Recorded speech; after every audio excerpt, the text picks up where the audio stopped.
I'm very happy to have you all three around the table to talk about ESG.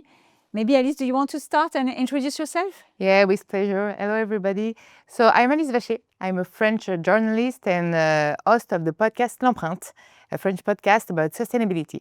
Hi, I'm Vanguelis Panayotis. I'm CEO of MKG Consulting and Hospitality ON.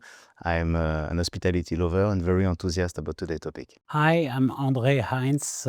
I'm the owner and the founder of a hospitality company with 18 hotels based in Metz, in the east part of France, which is called Heintz Hotels.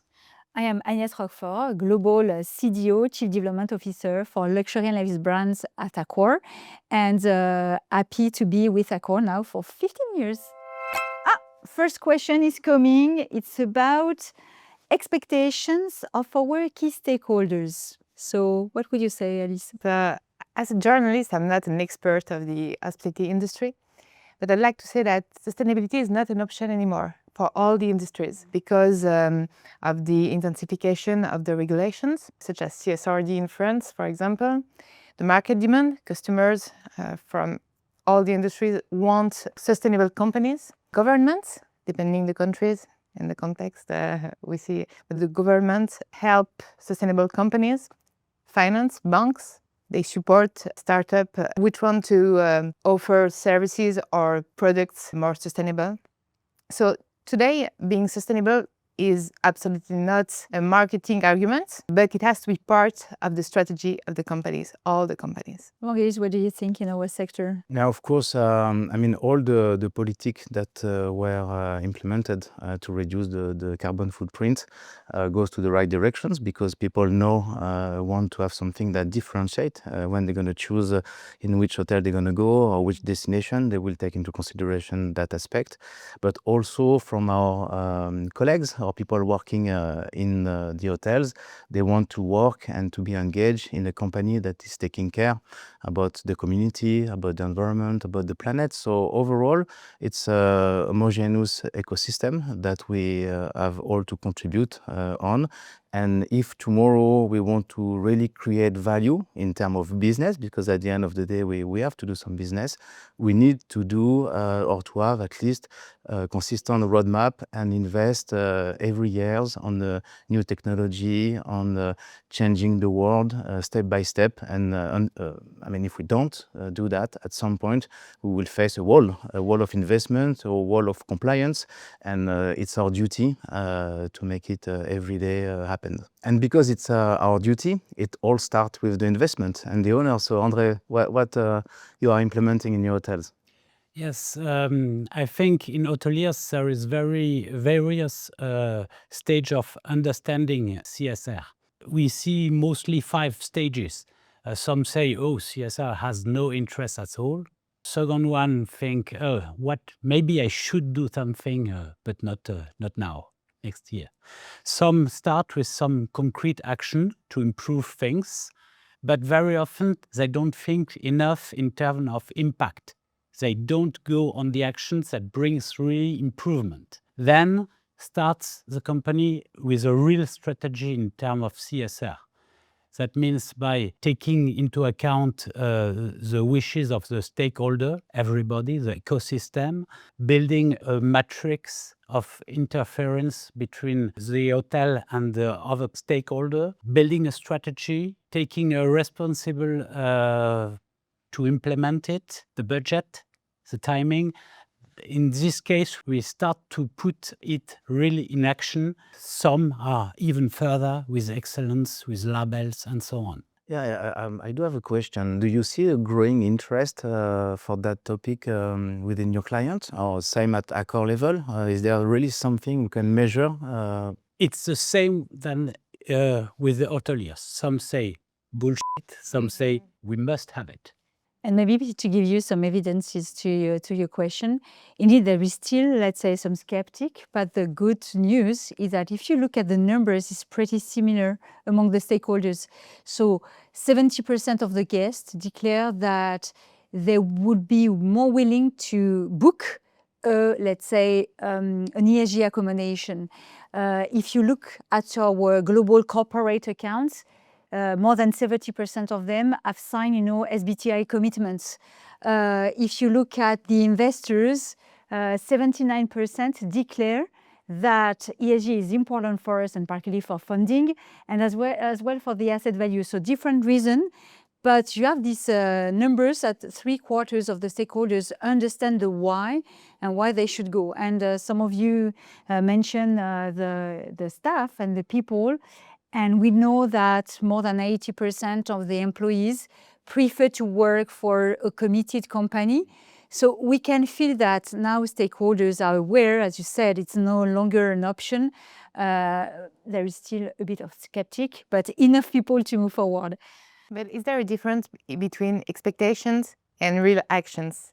For a customer, for example, that would tell on the paper, yes, I would like to go in a green resort with no carbon footprint, but when they do it, it's absolutely not this thing, They don't want to take the plane, but they take it. And I'm curious to know if it's really what you see on the ground, I think. I think more and more. I don't have, generally speaking, it's difficult. Even, we are screening the guest reviews, and we would expect to have more people saying, oh, wow, it was super in terms of ESG. We do not see yet that. Nevertheless, if you look at the trends, there is really a major trend in favor of slow travel. We were discussing about the boats, about the trains. There is really a strong traction of this kind of travel for people, even top ultra-luxury people that are ready to pay a lot to go from one point to another without being sure of the time they will arrive, because they want to take time. They prefer to be on a sailing boat and not on a motor boat. They prefer to be on a train. It will be longer, slower, but they love that. So you can feel that there are some trends that were probably not there a few years ago. Very interesting. A few days ago, I was reading a poll saying about the consumption power of the people in Europe, and of course they're all getting more anxious because we are in a very volatile world in geopolitics and economically speaking. But screening all the expenses, the travel expenses was the one that were providing the most joy. So it was one of the highest, but still they say, I'm happy to spend that money because I need to disconnect, because I need to change hair. So it's a real opportunity for our industry to really invest in that field and to capitalize on the long term, because people are willing to pay for that experience. We are talking about the guests and the stakeholders, but do you behave the same way at home that when you travel?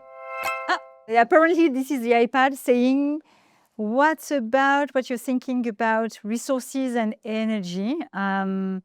If you may, I will take the topic as it is so important to us. And particularly, when I'm in charge of development, so finding new location, new hotels, and new investors ready to invest as well in these important topics.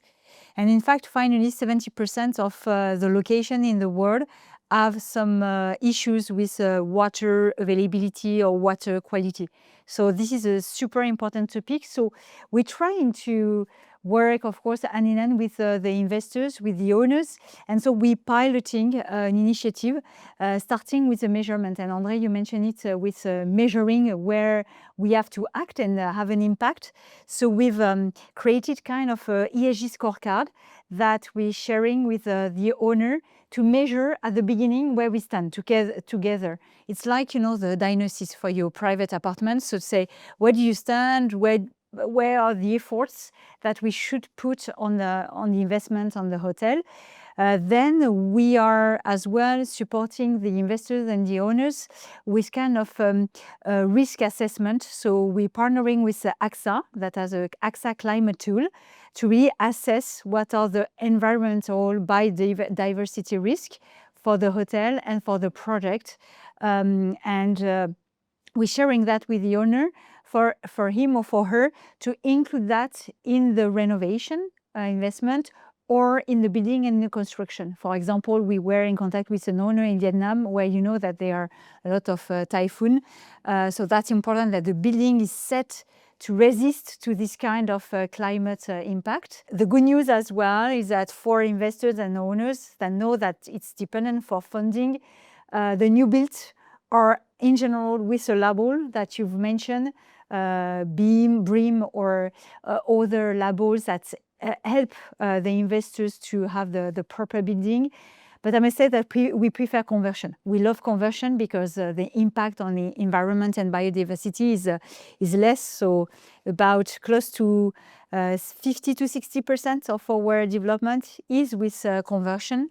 And then we're trying as well to have, let's say, some turnkey solution that are easy to implement and available with some scale effect on the costs and investment, like removing from the hotel single-use plastic, some programs about water, some programs about training, because we've said it before, the impact for our employees is super important as well. So making our people as well ambassadors for the guests and having the feeling to work for a committed company is super important. So we're trying to really support you and the owners in general in this ambitious journey, trying to bring some solution out of the shelf. So, André, what are you doing yourself in the hotel and how we can help you further, in fact? When we speak about resources, we have to always remember that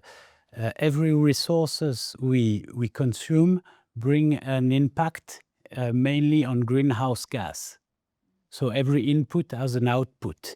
So we can see many governments, many countries have target to reduce these greenhouse gases to be at zero in 30 years.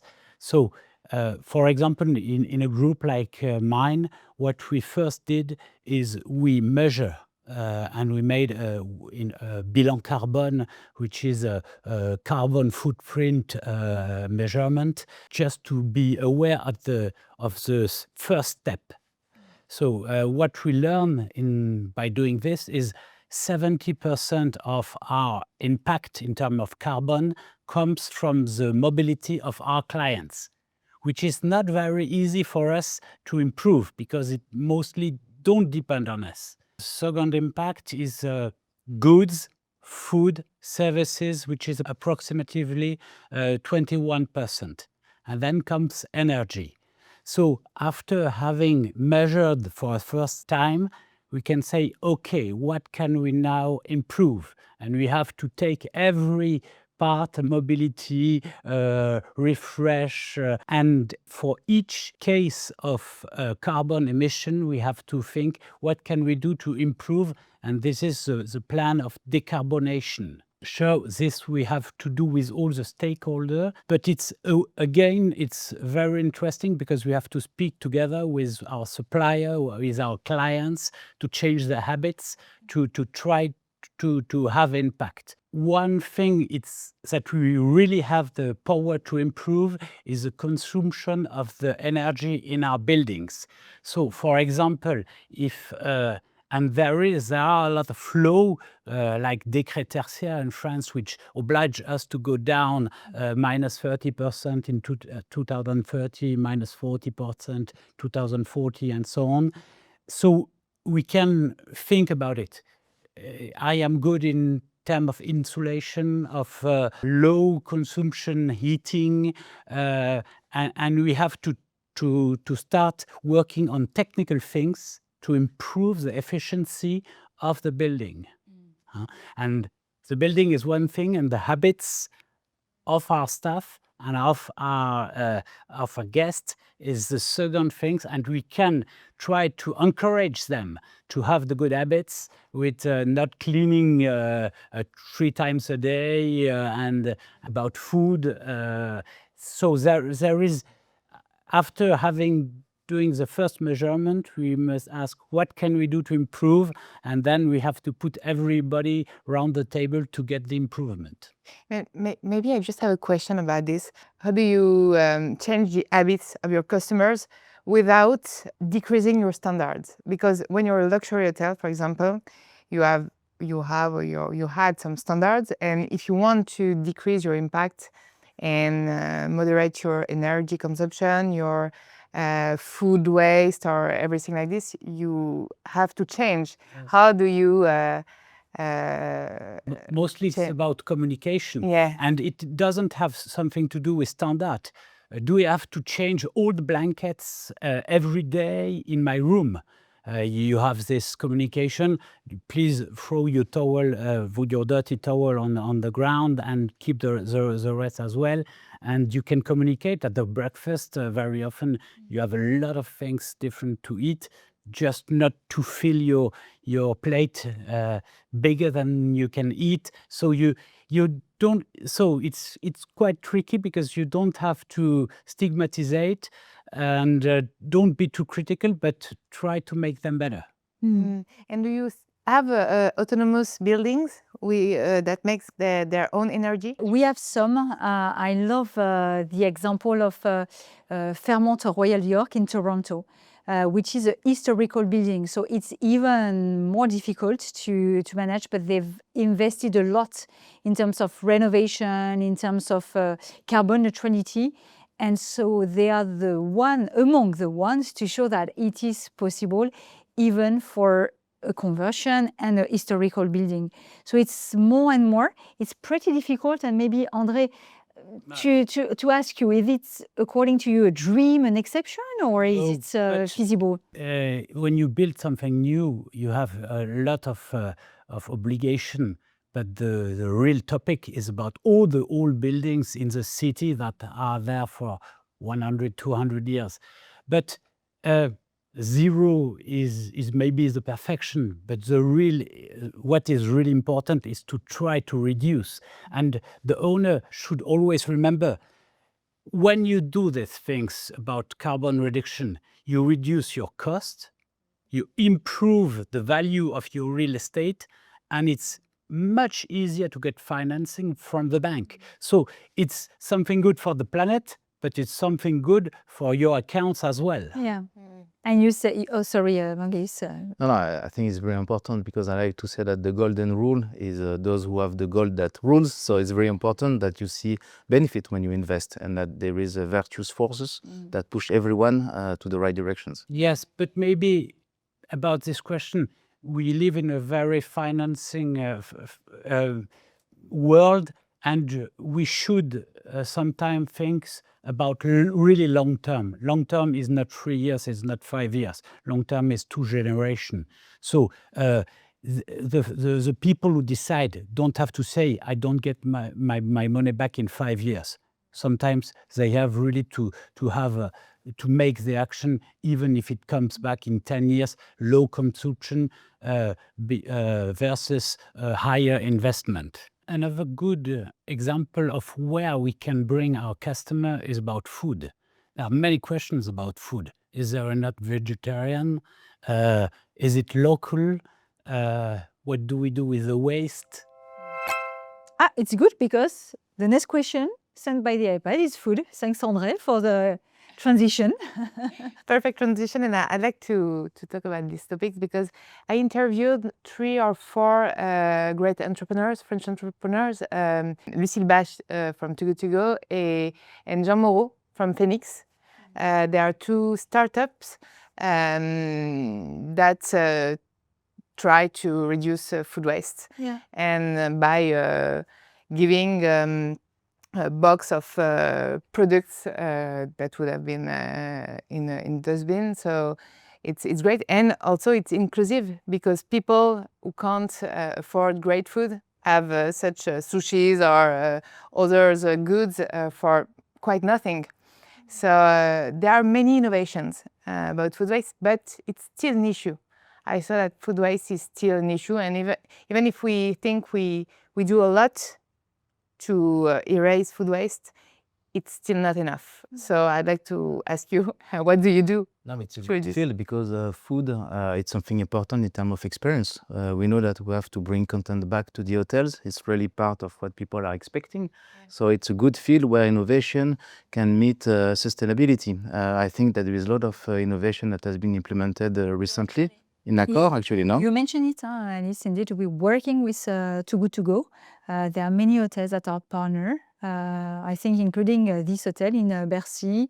I love what Molitor is doing. That is, they've got fantastic breakfasts. So when the breakfast is over for the guest, they transferring it in for the platform for Too Good To Go. And so you can go and grab your breakfast before going to work or to offer it. So there is this initiative. And Vangelis, you mentioned it as well. It's food is a good, let's say, lever in terms of ESG for many things, for the E, for the S, for the G. Because, for example, we're using artificial intelligence. There is a great startup name, maybe you know it, Full Soon, yeah. with a great former Accor, Hassan, that has created this company with his sisters. And they're working on, let's say, artificial intelligence to measure the carbon impact of a menu. So they give some advices to the restaurants. You have some picto to identify what is beneficial. And they're working as well on the food waste. And the good thing for food is not only you can give back to local communities, but as well it's very measurable for the owners and investors. That is, if you're reducing your food waste, it's direct positive impact on your P&L. So it's really a good lever to improve, to be better, to have a better impact. And as you said it, André, to have a good impact as well on your own business model. What do you think? Yeah, the same. One things we could really improve in hospitality industry is about the weight of meat and so on, because there is an impact on cost and there is an impact on greenhouse gas. So very And often, yes, health as well.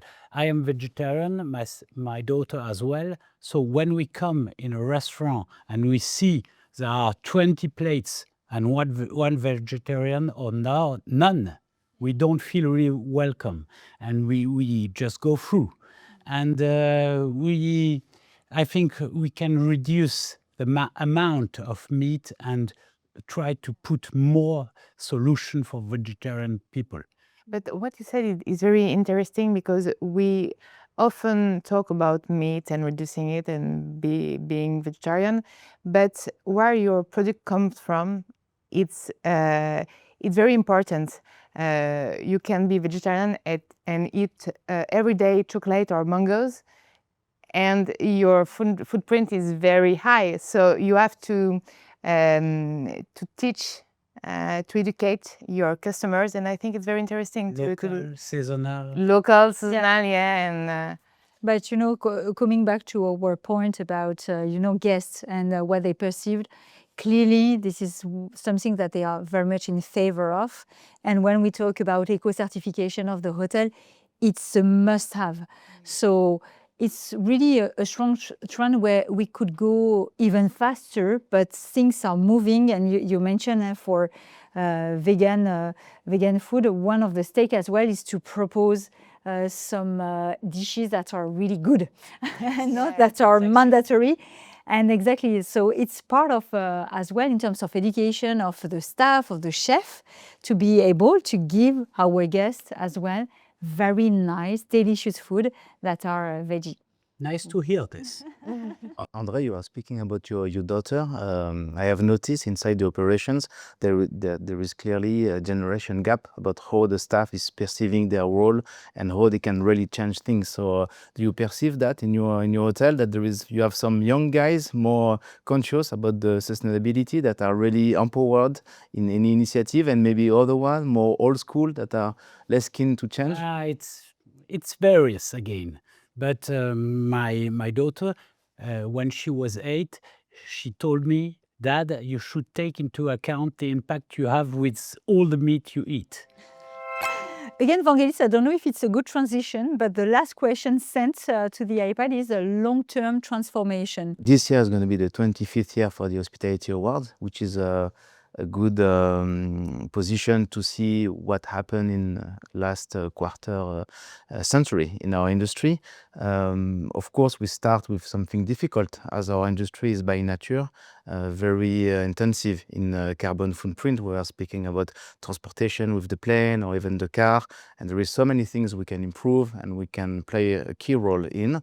But what I have noticed is that really in the last 5 years, there is a very an authentic commitment from the industry, not to do greenwashing and communication, but really to invest significant amount of money in the asset, because everyone has understand is going to create value in the long term, but also from the operators in strategy, labels, guidelines, and the public bodies with all the regulations that are being implemented not everywhere yet. We are in a very volatile world at this time, but still, if you take Europe, if you take the Accor of Paris, they are all going through more regulations to really give a small nudge to the industry to comply. But sincerely, everyone is really playing in a very authentic way. This is my feeling, and this is what we see in all the files we have every year.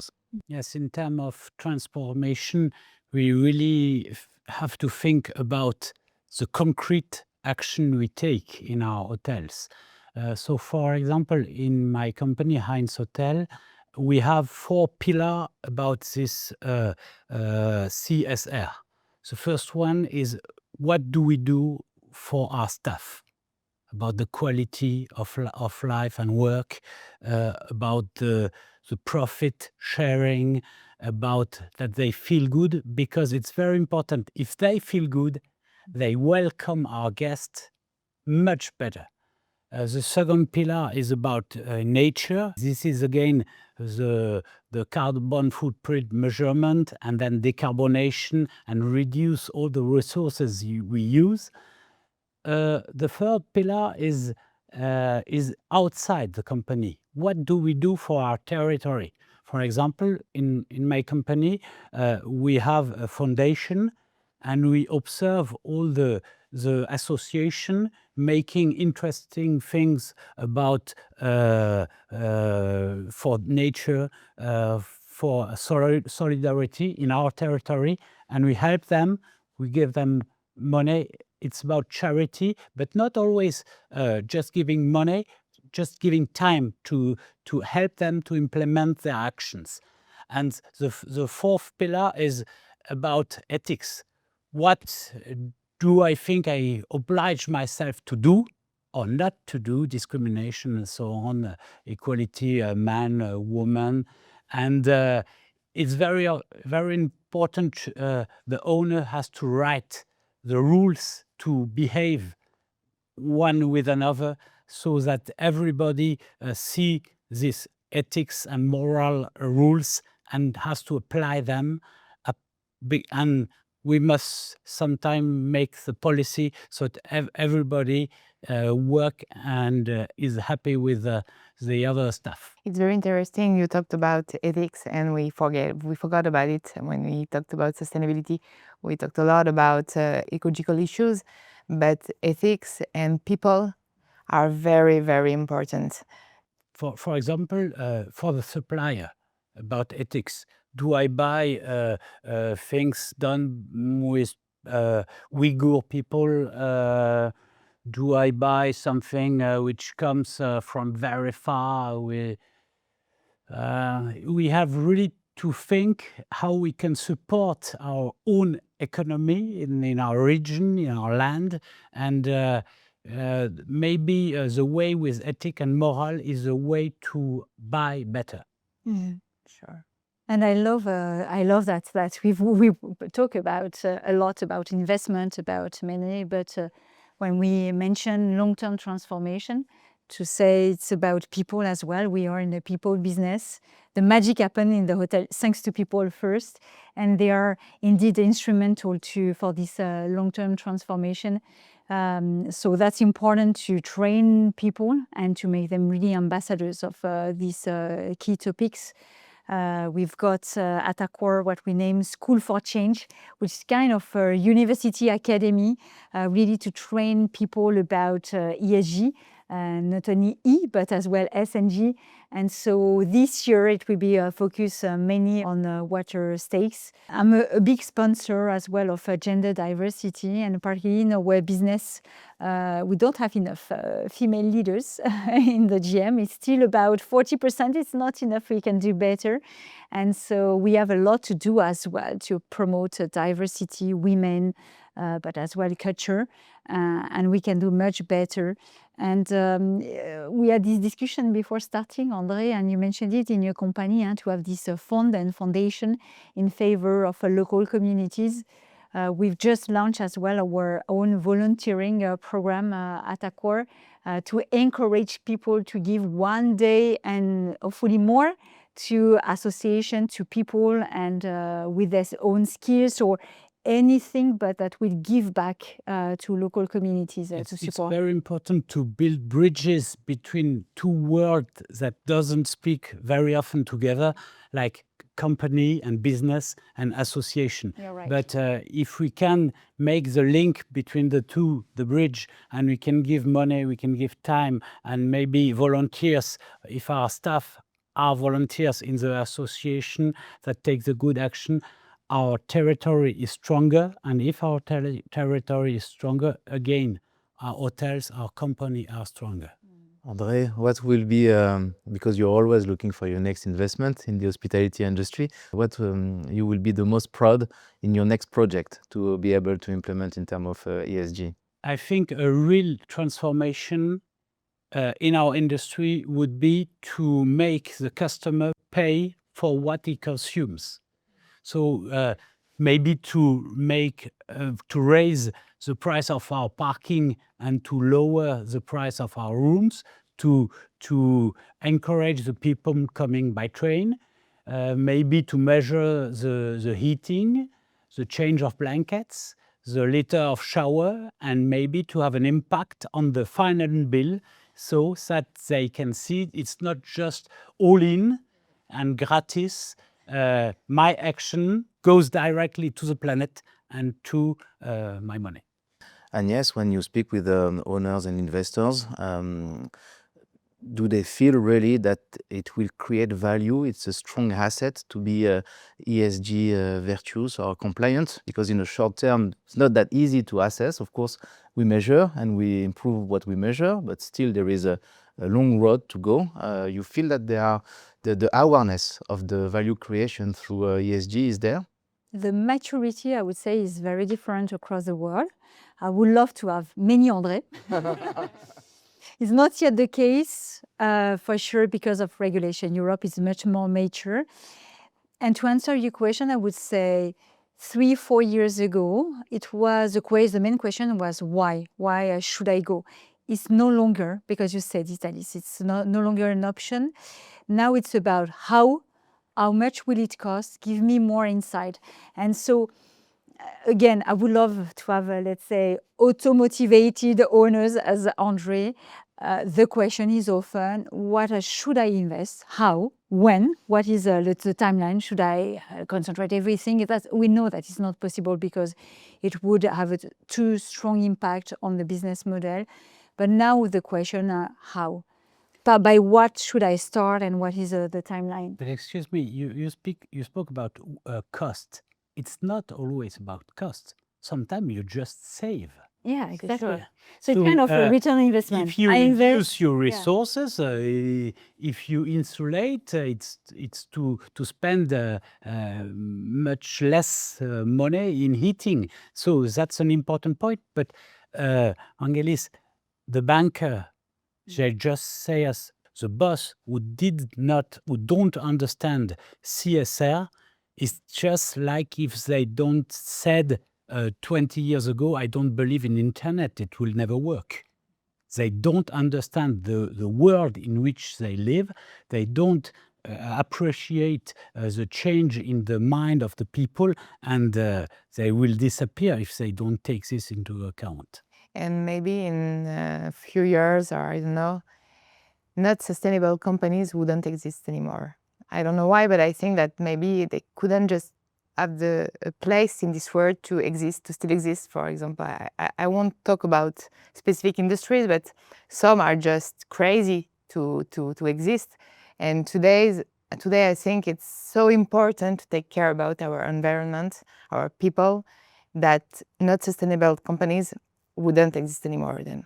And just an important thing is, I really want to make understand CSR has nothing to do with lower rentability. Yeah. You can prove every day it has nothing to do. But sometimes it's a short-term investment, and for some small and medium companies, it's hard to have the funds, like you said. So You're right. I should have added in the long term. yeah.